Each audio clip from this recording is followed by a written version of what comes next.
Hello viewers, welcome back to Aadya media. నేను మీ Priya. So ఈరోజు మనతో మూవీ డిస్కషన్స్ చేయడానికి సినీ క్రిటిక్ దాసరి విజ్ఞాన్ గారు ఉన్నారు. ఆయనతో మాట్లాడదాం. Hi sir. Hi. So Guntur కారం విషయానికి వస్తే చాలా ట్రోల్స్ వస్తున్నాయి ఆ మూవీ మీద. ఫస్ట్ అయితే వచ్చేసి పూజా హెగ్డే అందులో చేస్తుంది, ఇప్పుడేమో తప్పుకున్నారు అని చెప్పారు.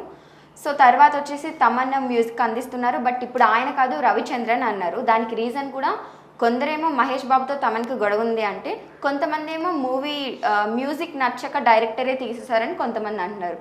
సో ఇంకా చాలా రూమర్స్ అయితే వస్తున్నాయి.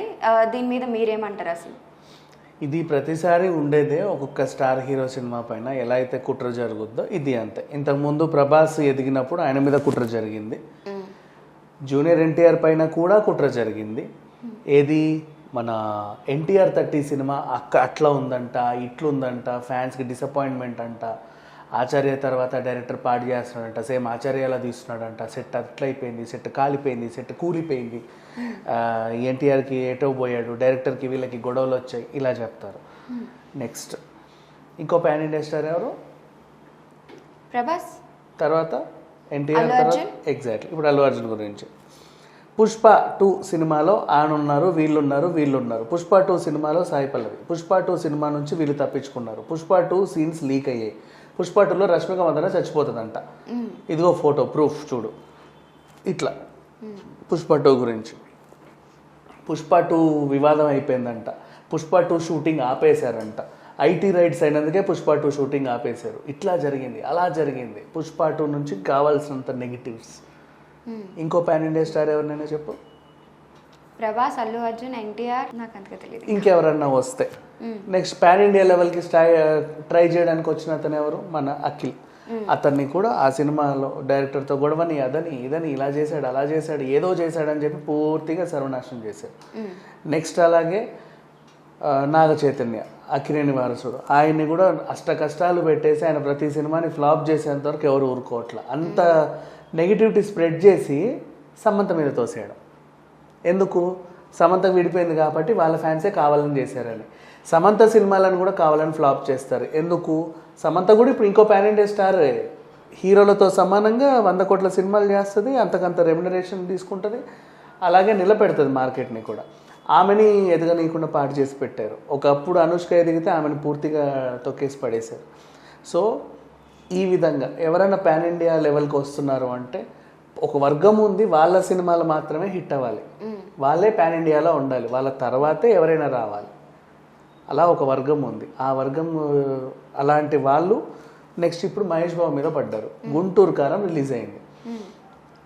మహేష్ బాబుని ఇంతకుముందు ఎందుకు టచ్ చేయలేదు అంటే ఆయన మీద ఒక విమర్శ ఉంది, అన్ని సినిమాల్లో ఆయన ఒకలానే ఉంటారు రా అని. బేసిక్గా ఈయన ఎప్పుడైనా గెటప్ మారిస్తే వెరైటీగా ఉంటాడని చాలామంది ఫ్యాన్స్ ఎదురు చూసే టైంలో ఊరమాస్ స్టైల్లో గుంటూరు కారం రిలీజ్ అయిపోయారు.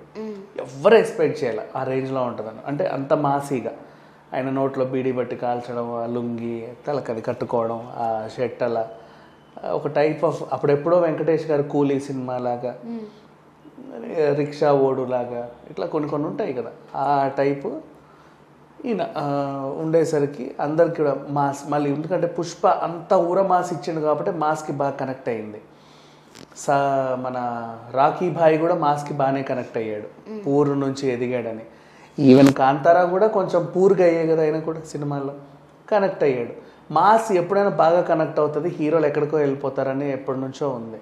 సో ఈ రేంజ్ ఇప్పుడు మహేష్ బాబు ఆల్రెడీ నెక్స్ట్ రాజమౌళి సినిమాతో ప్యాన్ వరల్డ్ స్టార్ అవుతున్నాడు. ఈలోపు ఈ గుంటూరు కారం కాస్త హీట్ ఎక్కిందంటే, అది ఎక్కడికో వెళ్ళిపోయిందంటే ఇంకా నెక్స్ట్ మహేష్ బాబుని అందుకోవడం ఎవరి వల్ల కాదు. ఈ పోటీ ప్రపంచంలో ఈయన మనకి ఎందుకు, మెల్లిగా ఆయన్ని కూడా కుట్ర చేసి పడేస్తే అయిపోతుంది. ఇప్పుడు దీనిలో ఒక భాగంగానే ప్రజెంట్ ఏం జరిగిందంటే, ఫస్ట్ తమన్ వీళ్ళకి నెగిటివ్ అయిపోయాడు. తమన్ ఎట్లా అంటే ఆయన ఆల్రెడీ నెగిటివ్లే, ఎందుకంటే ఆయనకు సొంతంగా చేయడం చేత కాదు, కాపీలే చేస్తాడు. అని నిజంగా చేత కాదు సొంతంగా చేయడం, మొహం మీదే చెప్తున్నాను. తమనికి సొంతంగా మ్యూజిక్ చేయడం చేత కాదు. అక్కడికి ఇక్కడ అన్ని కాపీలు తెచ్చి అతుకులో బొంత చేస్తాడు. దానికి కూడా ఒక రీజన్ ఉంది. నేను స్టార్ ఇది అని చెప్పేసి మ్యూజిక్ డైరెక్టర్ అని చెప్పేసి అందరి దగ్గర సూట్ కేసులు తీసుకుంటాడు. అందరికీ న్యాయం చేయాలి. ఏ సినిమాకి పని చేస్తున్నాడో తెలియదు, ఎందుకు పని చేస్తున్నాడో తెలియదు, ఏ బీట్ ఎటు కొడుతున్నాడో తెలియదు, అక్కడ ఏమవుతుందో తెలియదు. ఏది పడితే ముందు అలా మొహాన కొట్టేసి వాళ్ళే అడ్జస్ట్ అవుతారులే. ఆ రేంజ్ అట్లా ఇష్టం ఉన్నట్టు మ్యూజిక్లు చేయడం, పిచ్చి పిచ్చి కాపీలు చేయడం. ఇంకా ఒక్కోసారి డౌట్ వస్తుంది ఆయనే చేస్తున్నాడా లేకపోతే అసిస్టెంట్లను పెట్టి చేయిస్తున్నాడా అని చెప్పేసి. ఇలా కూడా ఉంటారు చాలామంది. ఇప్పుడు రైటర్స్ అని చెప్పుకునే వాళ్ళు కూడా వాళ్ళు కూర్చొని పెన్నుతో రాయరు, అసిస్టెంట్లతో చెప్పి. ఫర్ ఎగ్జాంపుల్ రామ్ గోపాల్ వర్మ లాంటి వాళ్ళు ఉంటారు, ఆయన కూర్చొని డైరెక్ట్ చేసి సినిమా తీయడం, అసిస్టెంట్లతో తీస్తారు, వీళ్ళ పేర్లు వేసుకుంటారు. జస్ట్ విజేంద్ర ప్రసాద్ అయినా అంతే, ఆయన కూర్చొని పెన్నుతో దిద్దడు, నలుగురు ఉంటారు అసిస్టెంట్లు రాసేవాళ్ళు. సో అలా ఇదొకటి. అండ్ ఇప్పుడు తమన్ విషయానికి వస్తే మొన్న రిలీజ్ అయిన గుంటూరు కారం స్టార్టింగ్ అదేదో అనిరుద్ధ్ది కాపీ చేశారు. మరి అనిరుద్ధ్ దగ్గర కాపీ చేసి తమన్నే పెట్టుకోవడం ఎందుకు, అదేదో అనిరుద్ధ్నే పెట్టుకోవచ్చు కదా అని చెప్పేసి యూనిట్ భావించింది అని చెప్పి చాలా వార్తలు వచ్చాయి. దాన్ని నాకు ఖండించారు. నేను ఓర్వలేకే కొంతమంది ఇట్లాంటివన్నీ చేస్తారు అని చెప్పేసి తమన్ దాన్ని స్ట్రాంగ్ కౌంటర్ ఇచ్చాడు. సరే, అంతవరకు అయిపోయింది. ఇప్పుడు నెక్స్ట్ వచ్చిన వార్త ఏంటంటే పూజా హెగ్డే ఈ సినిమాలో నటించట్లేదు, బాయ్ బాయ్ చెప్పింది. నటించట్లేదు, సరే అయితే ఏంటి ప్రాబ్లం ఏంటి, ఇంకెవరు లేరా హీరోయిన్స్, సంయుక్త మీనన్ వచ్చిందని చెప్పి న్యూస్. సో ఇప్పుడు పూజా హెగ్డే ఎందుకు తప్పుకుంది అంటే ఇందులో శ్రీలీల కూడా ఉందంట. పూజా హెగ్డేకి ఇంపార్టెన్స్ తక్కువ ఉండి శ్రీలీలకి ఎక్కువ ఇంపార్టెన్స్ ఇచ్చేసరికి ఆమె తప్పుకుంది. స్టార్టింగ్లో నువ్వే హీరోయిన్, శ్రీలీల తర్వాత హీరోయిన్ అని చెప్పారు. రాను రాను రాజగురం గాడిదైనట్లుగా వరుసగా పూజా హెగ్డేకి ఏమో ఫ్లాప్స్ వస్తున్నాయి బయట, శ్రీలీలకేమో హిట్ల మీద హిట్లు వస్తున్నాయి. ఆమె స్టార్ హీరోయిన్ రేంజ్కి ఎదిగింది. సో అక్కడ ఆ మార్పులు ఇట్లా చేసేసరికి పూజా హెగ్డే హర్ట్ అయ్యి సినిమా నుంచి తప్పుకుంది అని చెప్పి న్యూస్ వస్తున్నాయి. ఇక సంయుక్త మీనన్ విషయానికి వస్తే she is a very good actress. ఇప్పుడు భీమ్లా నాయక్ లాంటి సినిమాలో కూడా ఆమె చిన్న రోలే చేసింది.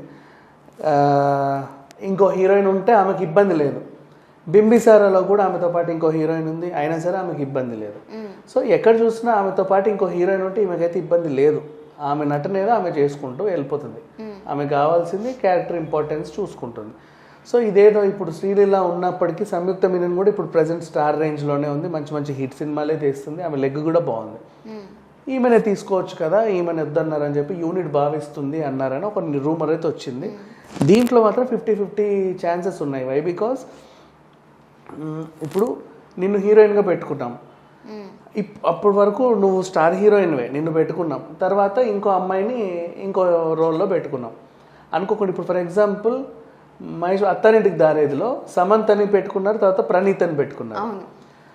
షూటింగ్ స్టార్టింగ్లో సమంతకి క్రేజ్ ఉండి ప్రణీతకి కొంచెం ఫ్లాప్స్ ఉండి ఏదో వాళ్ళు ఇట్లున్నారు అనుకో. ఆ సినిమా ఇక కొన్నాళ్ళ తర్వాత ఇక నెక్స్ట్ షెడ్యూల్ స్టార్ట్ అవుతుంది అనే టైంకి సమంతకు వరుసగా 10 ఫ్లాప్లు వచ్చి ప్రణీతకి 3 పాన్ ఇండియా సినిమాలు హిట్ అయ్యాయి అనుకో. ఇప్పుడు వాళ్ళు యూనిట్ వాళ్ళు ఏం ఆలోచిస్తారు, అరే ఇప్పుడు ఈమెకి ఎక్కువ క్రేజ్ ఉంది, ఈమెకి లేదు, సో దీన్ని ఇట్లా చేస్తే బెటర్ కదా అని చెప్పేసి అనుకుంటారు. సో మేబీ అలాగే శ్రీలీలని ఇటు పూజా హెగ్డే ఇటు చేశారు.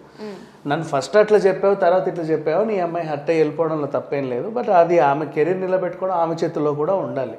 కానీ జరిగింది ఏదైనా సరే వాళ్ళు కావాలని చేశారా లేకపోతే అనుకోకుండా చేశారో మనకు తెలియదు. బట్ ప్రజెంట్ ఇండస్ట్రీలో ఏంటంటే హిట్ ఫ్లాప్సే చూస్తారు. అండ్ ఇంకొకటి త్రివిక్రమ్కి పూజకి కూడా మంచి అనుబంధం ఉంది, ఆల్రెడీ ఆయన సినిమాలు చాలా చేసింది. ఇకపోతే మహేష్ బాబుతో కూడా మార్చి చేసింది కాబట్టి వీళ్ళిద్దరి మధ్య కూడా ర్యాపో కెమిస్ట్రీ బాగానే ఉంది. శ్రీలీల సంయుక్త కదా కొత్త, ఆయనకి ఎలా ఉంటుందో చూడాలని చెప్పి ఫ్యాన్స్ కూడా అనుకుంటారు, అందులో తప్పే ఉంది. అదే. Thank you so much sir.